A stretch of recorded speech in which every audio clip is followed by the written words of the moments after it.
누가복음 4장 22절에서 30절 말씀 같이 읽겠습니다. 그들이 다 그를 증언하고 그 입으로 나오는 바 은혜로운 말을 놀랍게 여겨 이르되 이 사람이 요셉의 아들이 아니냐.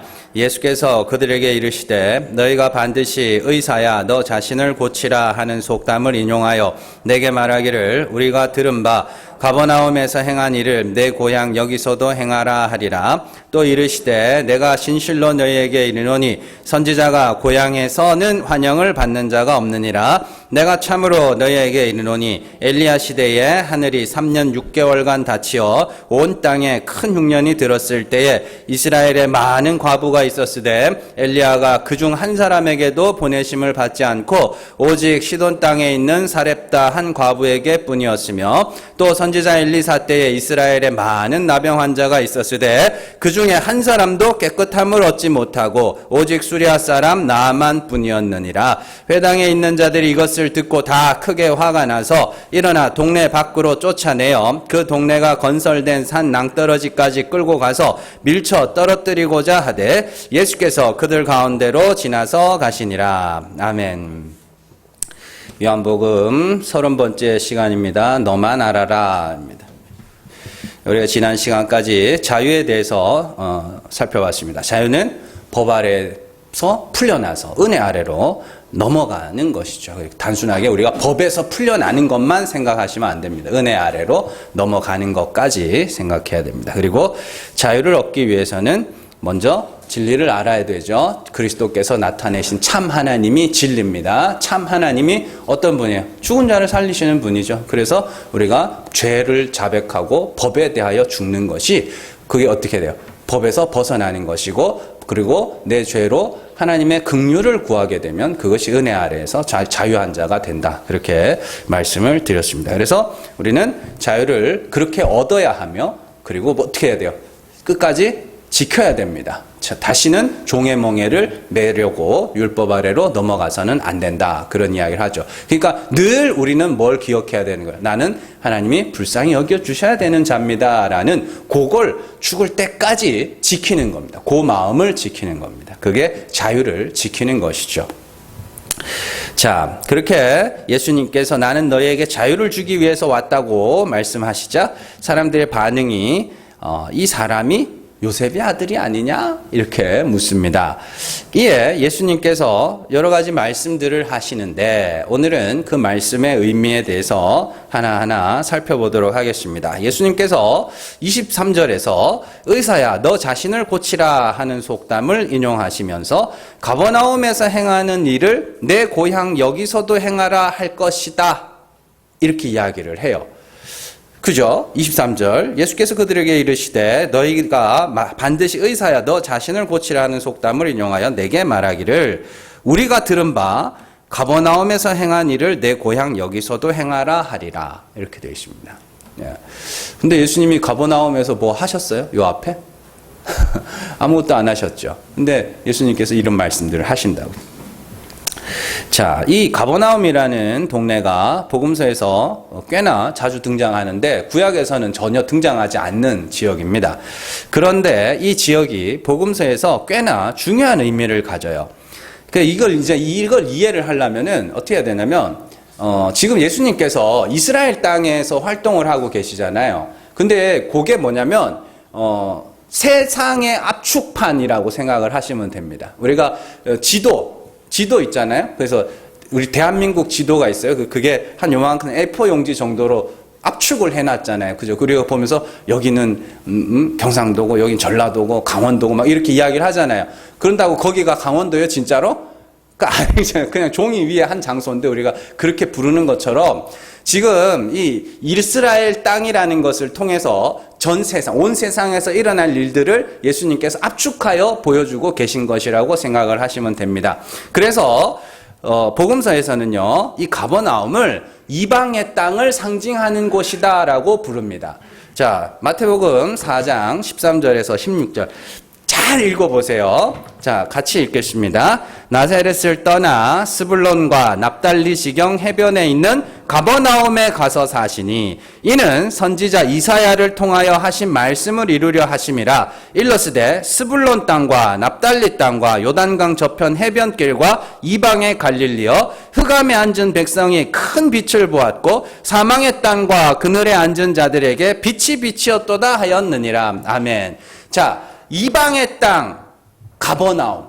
예수님이 가버나움에 가셨는데 그게 이사야의 말씀을 이루려고 하셨다. 그러면서 이사야의 말씀이 뭐냐면 스불론과 납달리와 요단강 저편에 있는 해변길과 이방의 갈릴리.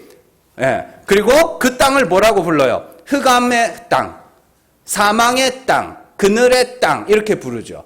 예. 그러니까 이 가버나움이라는 것이 가버나움이라는 장소가 단순하게 그냥 가버나움이라는 한 동네가 아니라 여긴 이방의 땅이며 흑암의 땅이며 그걸 상징하는 거예요. 그 장소가. 자, 그래서 예수님이 가버나움에 가신 이유에 대해서 마태복음 4장에서 그렇게 이야기를 합니다. 그러면 이방의 땅, 흑암의 땅, 그럼 뭐예요? 온 세상에 하나님의 영광을 아는 빛이 비쳤잖아요. 모든 사람에게. 근데 그 중에 어떤 이들이 그 빛을 뭐 하는 거예요? 영접하는 겁니다. 예, 그들이 누구예요? 이방인들이다라고 이야기를 하는 거예요. 네.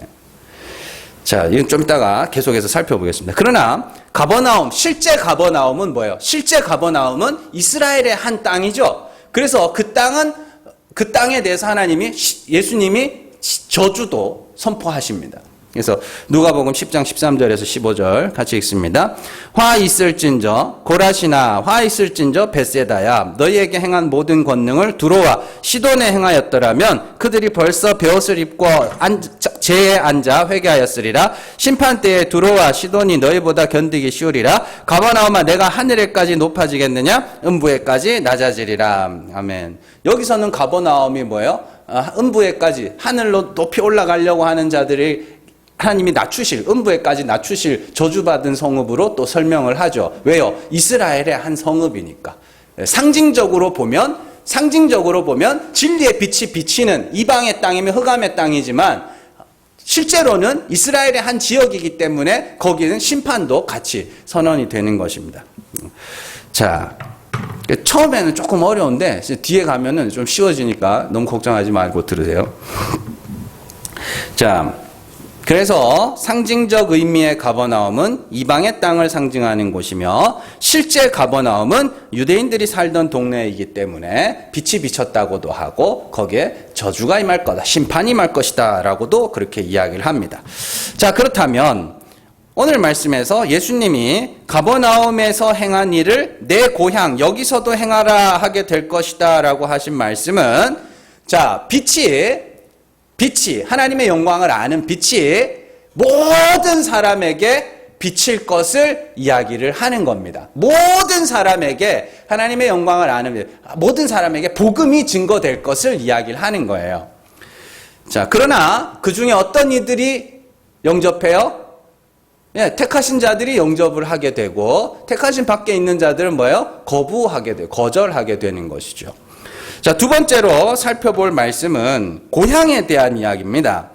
보시면 23절에도 내 고향이라는 말이 나오고 또 24절에도 선지자가 고향에서 환영을 받는 자가 없다 이런 말이 나옵니다. 그러면 예수님의 고향이 어디예요? 유대 땅 베들레헴인가? 거기서 났으니까. 그러면 자란 데는 나사렛이니까 거기가 예수님의 고향인가? 자, 지금 예수님이 온 세상에서 일어날 일을 압축하여 설명하고 있다면 예수님의 고향은 어디겠어요? 유대 땅 전체를 이야기를 하는 겁니다. 하나님을 안다고 하는 자들 전체, 그들이 예수님의 고향이라고 이야기해요. 요즘으로 말하면 예수님이 오시면 어디부터 들리냐면 어디요? 교회. 교회부터 오시는 거예요. 쉽게 말해서. 자, 요한은 이 부분을 조금 다르게 이야기를 하죠. 요한복음 1장 11절 같이 읽습니다. 자기 땅에 오매 자기 백성이 영접하지 아니하였으나 이렇게 돼 있죠. 자기 땅, 이걸 고향이라고 해요. 요한은 자기 땅이라고 부르고 마태, 마가, 누가는 고향이라고 부르는 겁니다. 그러니까 고향이 어디냐면 유대인들, 이스라엘. 예. 자, 그래서 오늘 말씀에서도 예수님이 선지자는 고향에서 환영을 받는 자가 없다라고 하신 후에 고향이 뭔지를 25절에서 27절까지 자세하게 설명을 해주는 것이죠. 요즘에 이제 한동안 시끄럽다가 이제 또 좀 잠잠해진 것 같아요. 그래서 한동안 이제 교회들이 이제 세습하는 거, 그래서 좀 시끄러웠죠, 그죠? 큰 교회, 요 근방에 있는 큰 교회가 이제 뭐 세습을 한다고 뭐 그러는데, 또 작은 교회는 또 세습하면 또 잘했다 그래요. 진짜로 그래요. 아들이 아버지의 교회를 물려받았다고. 그럼 도대체 세습은 좋은 거예요, 나쁜 거예요? 큰 교회가 하면 나쁜 거고, 작은 교회가 하면 좋은 거고, 뭐 이렇게 되나? 그러면 큰 교회하고 작은 교회하고 경계는 어느 정도인데? 지하에 있으면? 그러니까 사람들이 웃긴 거, 재밌는 거죠. 근데 그렇게 세습에 대해서 비판을 하는 사람이 가끔 가다 보면 그런 사람들이 진짜 있었어요. 담임 목사님의 아들이 목회를 하면 성도들이 애 취급한다는 거야. 어릴 때부터 잘하는 걸 봤기 때문에 애 취급한다고 그렇게 이야기를 하죠. 근데 여러분들, 자리가 사람을 만들어요. 이게 애 취급 안 합니다. 시간이 처음에야 낯설고 어색하겠죠. 근데 이 담임 목사라는 이게 자리가 하나 더 주어지면요, 성도들도 금세 적응합니다. 목사님 그러고 그래요. 예. 제가 그건 해봐서 알아요. 저희 아버님 교회에서 3년을 사역을 해봤기 때문에 압니다. 처음에는 광민아 이러더니 시간이 얼마 지나지도 않아요. 목사님 그러더라고요. 자, 그럼 오늘 말씀은 그런 이야기가 아닙니다. 그런 이야기가 아니고요. 자, 25절에서 27절에서 보시면 구약의 두 가지 이야기를 말씀을 하십니다. 첫 번째는, 자, 엘리야 시대에 이스라엘 땅 안에도 많은 과부가 있었지만 엘리야는 이스라엘의 어떤 과부에게도 보내심을 받지 않고, 사렙다라고 되어 있는데 사르밧 과부죠. 사르밧 과부에게로만 보내심을 받았습니다. 이스라엘 안에, 그게 고향이잖아요. 그게 고향이라니까. 지금 예수님이 뭐라 그러냐면, 나는 이방의 땅, 흑암의 땅에 앉아있는 자들에게 보내심을 받았어. 너희에게 보내심을 받은 게 아니야 라는 걸 이야기를 하시는 거예요. 그래서 엘리야 선지자가 많은 과부가 있었음에도, 3년 6개월의 가뭄 동안 이스라엘에 많은 과부가 있었음에도 불구하고 그 집으로 가지 않고 이방의 땅, 사르밧이죠, 아람 땅이 있습니다. 거기로 보내심을 받았다. 두 번째 이야기가 뭐예요? 나아만 장군에 대한 이야기죠. 이스라엘에 많은 문둥병자들이 있었지만 그 중에 아무도 나음을 받지 못하고, 누구요? 이방인인 나아만 장군만 나음을 받았다. 그런 이야기를 합니다. 그러니까 고향이라는 게 어디예요? 이스라엘이에요. 이스라엘. 예수님이 고향, 선지자가 고향에서는 대접받는 일이 없다라고 할 때, 고향이라는 건 예수님이 나고 자란 나사렛 어느 동네가 아니라 이스라엘 전체를 이야기를 합니다. 자, 그렇다면 예수님께서 왜 이 고향에 대한 이야기를 하시는가? 자, 이게 이제 오늘 말씀이 진짜 중요한 건데 어렵고 이해하면 굉장히 은혜가 되는 그런 말씀입니다. 예수님 왜 그러면 고향 땅에 가셨을까요? 선지자가 대접을 못 받는 고향 땅, 이스라엘에 예수님이 왜 거기 가셨을까요? 성경은요, 예수님이 유대 땅에 오신 이유를 굉장히 특별하게 설명을 합니다. 예수님이 유대인에게 오신 이유는, 이스라엘 땅으로 오신 이유는 사람이 스스로 하나님을 알 수 없다는 걸 증명하기 위해서 가셨어요. 자, 사람이 스스로 하나님을 알 수 없다는 것을, 참 진리를 알 수 없다는 것을 증명하기 위해서 이스라엘로 가신 겁니다. 자, 고린도전서 2장 8절에서 10절 같이 읽습니다. 이 지혜는 이 세대의 통치자들이 한 사람도 알지 못하였나니 만일 알았더라면 영광의 주를 십자가에 못 박지 아니하였으리라. 기록된 바 하나님이 자기를 사랑하는 자들을 위하여 예비하신 모든 것은 눈으로 보지 못하고 귀로 듣지 못하고 사람의 마음으로 생각하지도 못하였다 함과 같으니라. 오직 하나님이 성령으로 이것을 우리에게 보이셨으니 성령은 모든 것 곧 하나님의 깊은 것까지도 통달하시느니라. 아멘. 잘 보세요. 자, 바울이 말하는 지혜는 영생 얻는 지혜입니다. 십자가의 도예요. 십자가의 도. 십자가의 도는 뭐예요? 죽어야 산다는 게 십자가의 도입니다. 자, 이 지혜는 이 세대의 통치자들이 한 사람도 알지 못했다 그래요. 그러면 이 시대의 통치자가 누군데요? 말씀을 가르치는 자들입니다. 여러분들, 복음 전하는 성도들을 향해서 베드로가 뭐라고 불러요? 왕같은 제사장이라고, 왕같은 제사장이라고 부릅니다. 왜 왕같은 제사장이라고 그래요? 우리가 하는 게 뭔데요? 말씀을 전하는 거잖아요. 예, 그래서 왕이라고 부르는 겁니다. 단순하게 정치하는, 나라를 다스리는 그런 개념이 아니고 여기서 말하는 통치자는 말씀을 가르치는 자들이에요. 그래서 자, 그들이 하나님에 대해서 가르치고 있었죠. 결국 이스라엘 백성들이 하나님께서 율법도 주시고 좀 이따 다 나옵니다. 율법도 주시고 뭐도 주시고 다 줘요. 그리고는 그들이 그 말씀을 근거로 뭐 하기 시작해요? 가르치기 시작합니다. 하나님이 어떠한 분인지, 하나님 뭘 좋아하고 뭘 싫어하고 막 그렇게 가르치기 시작합니다. 그런데 그렇게 하나님을 알고 하나님을 가르친다고 하는 자들이 있는 곳에 예수님이 딱 오셨어요. 근데 그들이 예수님을 알아보는 자가 아무도 없었어요. 그래서 그 증거가 뭐예요? 그들이 예수님을 죽였다예요. 그들이 지혜를, 만약에 십자가의 도라는 하늘의 지혜를 알았더라면 예수님을 안 죽였을 건데 하나님이 어떠한 분인지를 몰랐기 때문에 예수님을 죽였다라고 이야기를 합니다. 바울이 고린도전서 2장에서 그렇게 이야기를 합니다. 자, 그러니까 여기서 진짜 중요한 거는요, 10절입니다.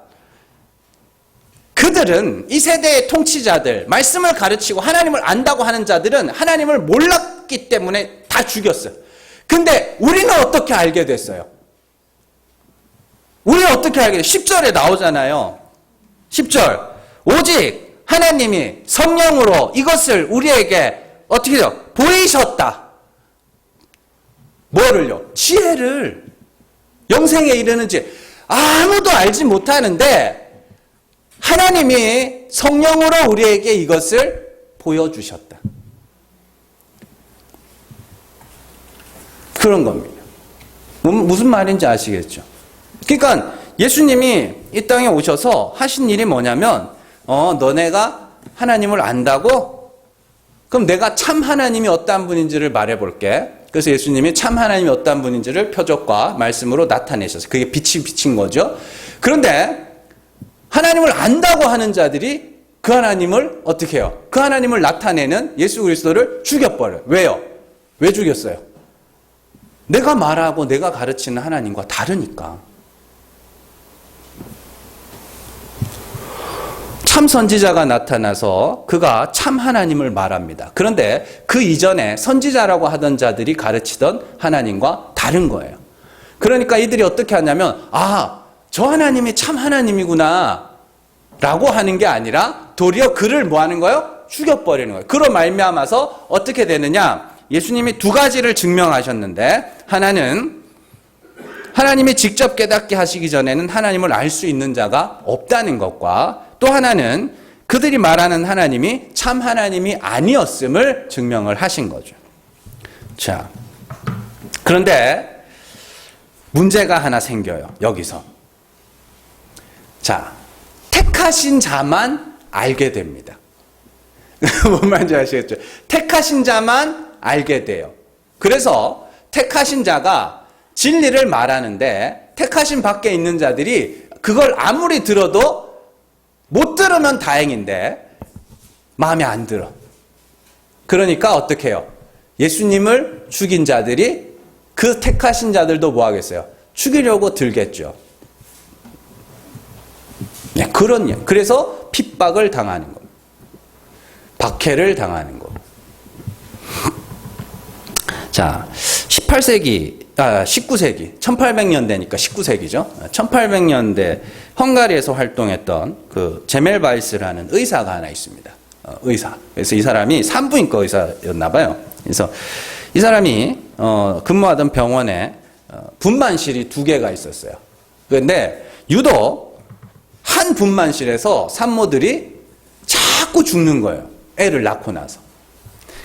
산요결이라고 이렇게 이야기를 하는데, 요즘 말로 하면은 이제 산모가 이렇게 출산하는 중에 이렇게 감염이 되는 거예요. 그래서 그게 이제 열이 막 나가지고 죽는 그런 병이 있었어요.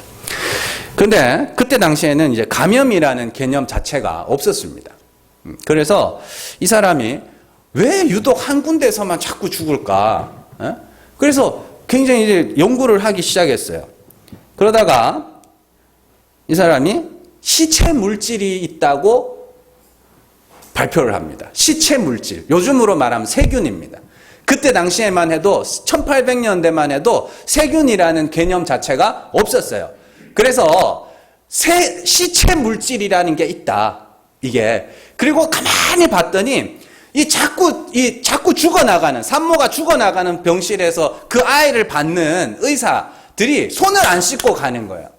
그래서 손을 소독약으로 깨끗이 씻고 가야 된다. 여러분들 유럽인들의 이게요, 유럽인들 되게 더러웠습니다. 지금도 별로 안 깨끗해요, 걔네들. 그 옛날에 이제 남아메리카 이제 거기 정복 전쟁하고 이럴 때, 그거 보면 기록이 있어요. 유럽인들이 이렇게 이렇게 그 사람들하고 만나서 이렇게 뭐 어디 돌아다니고 이러면 뒤에서 이렇게 향을 피우고 다녔대요. 냄새가 하도 고약해가지고. 그런 기록인데, 어쨌든 손을 안 씻고 애를 받으니까 이 사람들이 감염이 돼서 이 산모들이 감염이 돼서 죽는다고 그렇게 이 제멜바이스라는 의사가 발표를 했습니다. 그러자 어떻게 됐을 것 같으세요? 사람들이 거짓말하지 말라는 거예요. 그 계속 손을 안 씻는 거예요. 그러니까 이 의사가, 제멜바이스가 그 손 안 씻고 애를 받는 사람들 보고 살인자들이라고 막 비난을 하고 막 그랬습니다. 자, 그러다가 어떻게 되느냐면 동료 의사들에 의해서 정신병원에 감금이 돼요.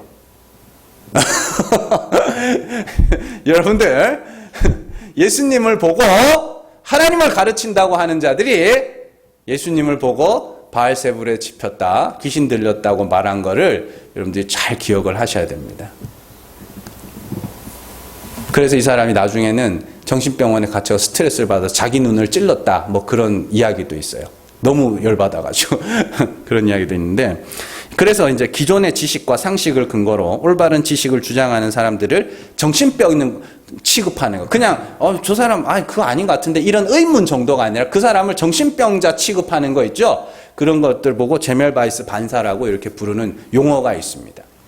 그러니까 예수님이 당한 일이 그와 비슷한 거예요. 다들 율법의 하나님으로 가르치고 있는데 예수님이 오셔서 죽은 자를 살리신 은혜의 하나님을 말하니까 그게 보니까 뭘로 들리냐면 귀신 들린 자로 보이는 거예요. 그러니까 예수님도 율법의 하나님을 말하는 자들을 보고 귀신 들렸다고 말하고, 그들도 예수님을 보고 귀신 들렸다고 말해요. 근데 힘은 누가 더 강해요? 이 사람들이 더 강해요. 그러니까 예수님을 죽여버리는 거예요, 그들의 힘을 이용해서. 그러나 하나님께서 그 죽은 자 가운데서 그리스도를 살려내심으로 어떻게 해요? 그리스도께서 나타내신 하나님이 참 하나님이었음을 증명하신 겁니다. 그래서 바리새인들과 서기관들과 대제사장들과 장로들이 뭐 했어요? 예수님의 부활을 숨기려고 했던 겁니다. 그러니까 괜히 이유 없이 예수님의 부활을 숨기려고 한 게 아니었다니까요. 예수님이 나타내시려고 했던 그 하나님이 죽은 자를 살리시는 하나님이었단 말입니다. 그래서 예수님이 죽기 전부터 내가 3일 만에 다시 살아날 거라고 계속 말씀을 하신 거고, 근데 진짜 그렇게 죽은 자 가운데서 살아나 버리면 자기들의 말이 뭐가 되는 거예요? 거짓이 되는 거 아닙니까? 그래서 예수님이 다시 살아난 걸 다 숨기려고 한 거예요. 사도 바울 역시 마찬가지죠. 완전 율법에 쩔어 있던, 완전 장아찌처럼 완전 절어있던 그런 사람들 아닙니까? 바울 같은 사람. 근데 예수님이 바울이 다메섹으로 가는 길 중에 예수님을 만나죠. 그리고는 바로 복음 전도자로 전향하게 됩니다. 왜요? 예수님이 살아나신 거를 봐버렸거든요. 빛으로. 하나님이 진짜, 그리스도께서 나타내신 하나님이 진짜였구나.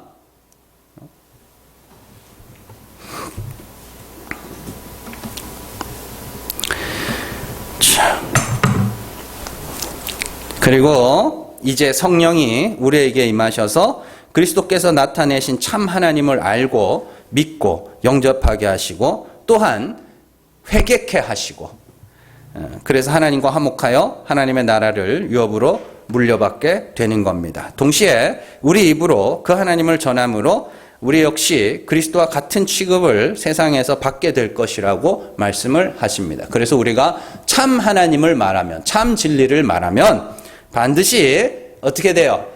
조롱을 받거나 박해를 받거나 비방을 받게 됩니다. 오늘날 세상은 무신론이 장악하고 있습니다. 이제는 신이 있다는 말도 통하지 않는 세상에서 이제는 하나님이 그런 분이 아니다라는 말을 해야 되는 거예요. 하나님은 죽은 자를 살리시는 분이다라는 말을 해야 되는 거예요.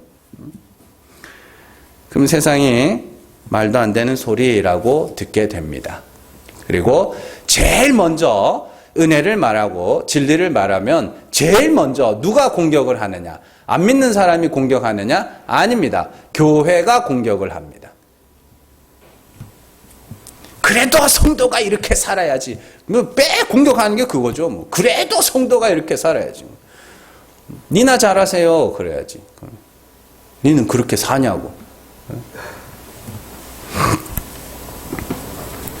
자,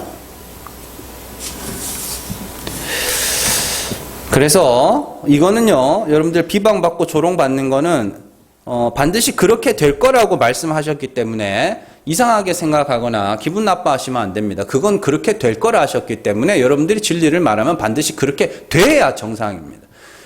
요즘에 깨달은 바가 있어서 자꾸 말하게 되는데, 하나님께서 모세를 보내시면서 이스라엘 백성들을 광야로 보내라고, 가나안 땅으로 보내라고 이제 이야기를 하라 그럽니다.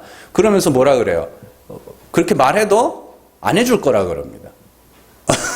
그러면은 모세는 뭐 하러 가는 거예요? 보내주세요 하러 갈 거 아닙니까? 바로한테 야 우리 보내줘. 그러면 뭘 알고 가요? 거절할 걸? 알고 갈 거 아닙니까? 근데 바로가 갑자기 그래 가. 이러면 어떻게 돼요? 어이씨 하나님이 거절한다 그랬는데 이렇게 될 거 아닙니까?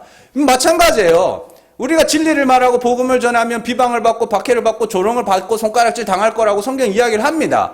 그러면 우리가 진리를 말하면 그걸 받는 게 뭐예요? 당연한 거 아닙니까? 당연한 거예요. 근데 그 와중에 영접하는 자가 있어. 그들이 어떤 자예요? 하나님께로서 난 자, 주님이 택하신 자라고 이야기를 하는 겁니다.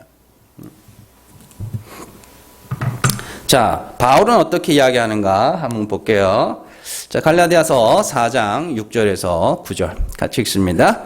너희가 아들임으로 하나님이 그 아들의 영을 우리 마음 가운데 보내사 아빠 아버지라 부르게 하셨느니라. 그러므로 내가 이후로는 종이 아니요 아들이니 아들이면 하나님으로 말미암아 유업을 받을 자니라. 그러나 너희가 그때에는 하나님을 알지 못하여 본질상 하나님이 아닌 자들에게 종노릇하였더니 이제는 너희가 하나님을 알 뿐 아니라 더욱이 하나님이 아신 바 되었거늘 어찌하여 다시 약하고 천박한 초등학문으로 돌아가서 다시 그들에게 종노릇하려 하느냐. 아멘. 자, 6절. 하나님이 아들의 영을 우리 마음, 성령입니다. 아들의 영을 우리 마음 가운데 보내셔서 아빠 아버지라 부르게 하셨다. 근데 아들의 영을 왜 보내셨어요? 아들임으로 보내셨어요. 아들이기 때문에 아들의 영을 보내셨습니다. 그건 뭐예요? 아들의 영을 받기 전에 우리는 이미 뭐였다는 소리예요? 하나님의 아들, 이걸 창세전에 택하심을 받았다라고 이야기를 합니다. 자, 하나님이 택하신 자들에게만 성령을 부으셔서 하나님을 알게 하셔요. 그 말은 아들임으로 아들의 영을 부으셔서 아버지를 알게 하신다는 말과 똑같은 겁니다. 그래서 6절에서 하나님이 아들의 영을 마음 가운데 보내셔서 아빠 아버지라 부르게 하셨다 그러는데 8절에 보면 그러나 너희가 자 그때가 언젠데요? 본질상 하나님이 아닌 자들에게 종노릇 하던 때 그때에는 하나님을 알지 못했다. 그러나 이제는 너희가 하나님을 안다. 뭐 때문에? 아들의 영이 부어짐으로 하나님을 알게 되었다. 이렇게 있습니다. 자, 그러니까 여러분들이 하나님을 안다는 건 첫 번째, 하나님을 안다는 건 여러분들이 하나님께 택하심을 받았다는 것이고 두 번째, 아들의 영을 받았다는 것이며, 그죠? 세 번째는 뭐예요? 예? 하나님이 여러분들을 아신다라는 증거입니다. 예. 하나님이 나를 아실까? 알아요. 왜 알아요? 내가 하나님을 아니까. 자, 이렇게 어려울 거 없어요. 하나님이 택하신 자들에게만 성령을 부으신다는 건 하나님이 택하신 자는 이미 하나님이 뭐 하시는 거예요? 이미 아시는 거죠. 네. 자, 로마서로 한번 가볼까요? 로마서 2장 8절에서 3장 2절 같이 읽습니다. 무릇 표면적 유대인이 아니요 표면적 육신의 할례가 아니니라. 오직 이면적 유대인이 유대인이며 할례는 마음에 할지니 영에 있고 율법 조문에 있지 아니한 것이라. 그 칭찬이 사람에게서가 아니요 다만 하나님에게서니라. 그런즉 유대인의 나음이 무엇이며 할례의 유익이 무엇이냐? 범사에 많으니 우선은 그들이 하나님의 말씀을 맡았음이니라. 아멘. 이게 성경의 난해 구절 중에 하나입니다. 표면적 유대인이 아니고 표면적 육신의 할례가 아닌데, 그러면 그 표면적 유대인과 육신의 할례를 받은 유대인의 나음이 뭐냐? 그들의 유익이 뭐냐? 범사에 많으니 하나님의 말씀을 맡았습니다. 그래서 이게 뭔 소리야? 이렇게 되는데 이 무슨 유익을 말하는 걸까요? 예? 오늘 말씀이랑 똑같은 거예요. 예수님이 오셔서 표면적 유대인들, 육신의 할례를 받은 자들에게 예수님이 오셔서 참 하나님이 어떤 분인지를 말해줘요. 그래서 그들이 예수님을 죽였어요. 그래서 그들이 하나님을 알지 못하는 자임이 판명이 났죠, 거기서. 그러므로 말미암아, 사람이 스스로 하나님을 알 수가 없구나. 그런데 우리는 어떻게 알게 되었지? 성령이 우리에게 부어짐으로 알게 됐군. 예, 그게 유익이에요. 자, 9장으로 가볼까요? 로마서 9장 4절에서 8절입니다. 같이 읽습니다. 그들은 이스라엘 사람이라 그들에게는 양자됨과 영광과 언약들과 율법을 세우신 것과 예배와 약속들이 있고 조상들도 그들의 것이요 육신으로 하면 그리스도가 그들에게서 나셨으니 그는 만물 위에 계셔서 세세의 찬양을 받으실 하나님이시니라. 아멘. 그러나 하나님의 말씀이 폐하여진 것 같지 않도다. 이스라엘에게서 난 그들이 다 이스라엘이 아니요 또한 아브라함의 씨가 다 그의 자녀가 아니라 오직 이삭으로부터 난 자라야 넷이라 불리리라 하셨으니 곧 육신의 자녀가 하나님의 자녀가 아니요 오직 약속의 자녀가 씨로 여기심을 받느니라. 아멘. 이런 말씀들도 자 보시면 양자됨과 영광과 언약과 율법과 예배와 약속과 조상과 예수까지도 유대인에게서 나셨어요. 그죠? 이 양자됨, 영광, 언약, 율법, 예배, 약속, 조상, 예수 이게 다 뭐냐면 하나님을 알라고 주신 것들입니다. 하나님을 알라고 주신 것들이에요. 그걸로 이스라엘 백성들이 뭘 증명한 거예요? 우리는 하나님을 알 수가 없구나를 증명한 거예요. 그래서 그 뒤에 보시면 아브라함의 씨가 다 그의 자녀가 아니라 오직 이삭으로부터 난 자라에 넷이라 불리리라 하셨으니 곧 육신의 자녀 아브라함의 육신의 혈통이 하나님의 자녀가 아니라 약속의 자녀 누구요? 믿는 자들, 하나님이 죽은 자를 살리시는 이심을 그리스도로 말미암아 믿고 그리스도와 함께 죽은 자들, 그들이 하나님의 자녀야 이렇게 이야기를 합니다. 자, 그러니까 결국엔 뭐예요?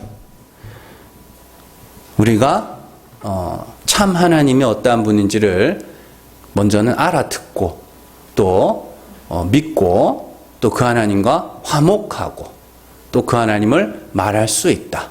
그것이 여러분들이 성령 받은 증거이며 택함 받은 증거이며 하나님의 자녀라는 증거이며 더 나아가서 하나님이 여러분들을 이름으로도 기억하신다는 증거입니다. 네. 그래서 요한복음 아까 전에 1장 11절 있잖아요. 자기 땅에 오매 자기 백성이 영접지 아니하였으나 12절에서 13절은 뭐예요? 영접하는 자, 곧 그 이름을 믿는 자들에게는 하나님의 자녀가 되는 권세를 주셨으니 이는 혈통으로나 육정으로나 사람의 뜻으로 나지 않고 하나님에게서 난 자니라. 그러니까 자기 땅에 오셨어요. 예수님이 누구에게? 유대인에게 오셨어요. 자기 땅, 하나님을 안다고 하는 자들에게 오셨어요. 근데 그들이 아무도 그리스도를 영접하지 않았어요. 근데 그 중에 영접하는 자들이 나오기 시작한 거예요. 이방인이든 유대인이든 누구든 상관없이 나오기 시작한 거예요. 그들이 누구라 그래요? 하나님께로서 난자. 그럼 여러분들이 제가 함부로 판단할 수는 없지만 여러분들이 정말로 하나님이 죽은 자를 살리시는 이심을 믿고 날마다 그리스도와 같은 죽음을 죽는 그 경험을 하고 있다면 여러분들은 뭐예요? 하나님으로부터 난 자입니다. 하나님으로부터 난 자는 하나님이 아시는 자들입니다. 그리고 그들의 인생은 하나님이 이끌고 가십니다. 그래서 요즘에 그 명품 좋아하는 사람들이 그 한정판을 그렇게 목숨을 걸더만요. 한정판 말이야. 하여튼 난 잘 모르요. 백화점을 가본 기억이 없네. 벌써 한 몇 년은 된 것 같아요. 가본 기억이 없어요. 그래서 어쨌든 그 한정판 있잖아요. 그 막 원하는 사람은 뭐 10,000명, 20,000명 되는데 꼴랑 한 100개 정도 찍어내놓고 어떻게 해요? 그거를 이제 줄 서서 이렇게 사는 사람들한테만 파는 거죠. 그래서 이게 갖고 싶은 사람은 많은데 시중에 나와 있는 건 적으니까 이거를 사면 어떻게 해요? 되팔 때 훨씬 더 많은 가격을 받게 되는 그런 것들이 이제 한정판이라고 하죠. 그러니까 여러분들이 한정판이에요. 여러분들이 한정판이라고. 온 세상에 진리의 빛이 비쳤는데 아무도 자기 스스로 알아볼 수 있는 자가 없어. 그래서 하나님이 뭐하는 거야? 너만 알아라, 너만 알아라 하고 하나님이 성령으로 탁탁탁탁 꽂아주신 거예요. 그래서 하나님이 그 진리를 찾아서 여기까지 오게 하신 거죠, 뭐. 네. 그러니까 여러분들이 한정판이라고요. 그래서 우월감을 느끼라는 게 아닙니다. 난 한정판 성도야. 그러니까 난 우월해. 그게 아니라 여러분들에게서는 긍휼의 마음이 나와야 돼요. 불쌍히 여기는 마음이. 이거 구원에 대한 이야기입니다. 천국과 지옥에 대한 이야기예요. 진리를 알지 못하고 알아듣지 못하는 자들을 불쌍히 여기는 마음이 있어야 됩니다. 단순히 뭐 돈 벌고 이런 이야기면 하지도 않아요. 구원에 대한 이야기입니다. 저 사람도 하나님을 알아야 될 텐데, 그리고 그 하나님과 화목해야 될 텐데, 그런 마음으로 복음을 전하는 것이죠. 그래서 이게 땅끝까지 복음이 증거되어야 한다는 것이 그런 이유가 있는 겁니다. 세상 끝까지. 적어도 내가 아는 모든 사람들에게는 진리의 빛이 비춰줘야 되고, 또 여러분들을 보고 심판하는 권세를 받았다라고도 이야기를 합니다. 성경이 성도를. 왜 심판하는 권세를 받았어요?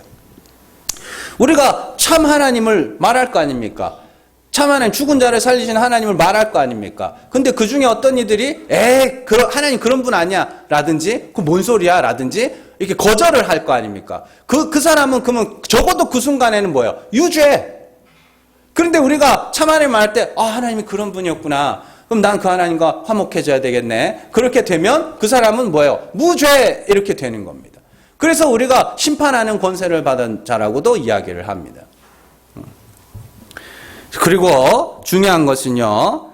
자, 우리가 하나님을 알게 되었다는 건 성령을 받았다는 것이고, 성령을 받았다는 건 하나님이 우리를 아신다는 것이죠. 그러니까 여러분들, 하나님이 우리를 아신다, 하나님이 우리를 택하셨다는 건 여러분들이 나면서부터 지금까지 하나님이 뭐하고 계시다는 소리예요?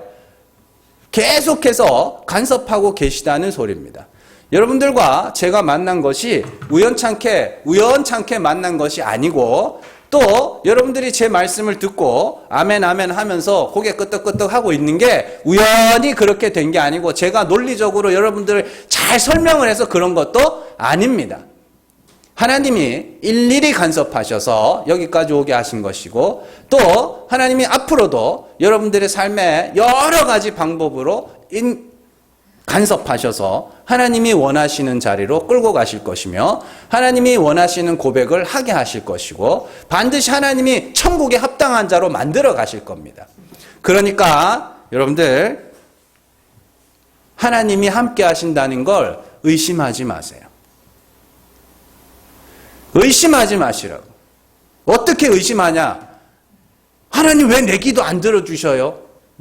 그런 거 하지 마시라고.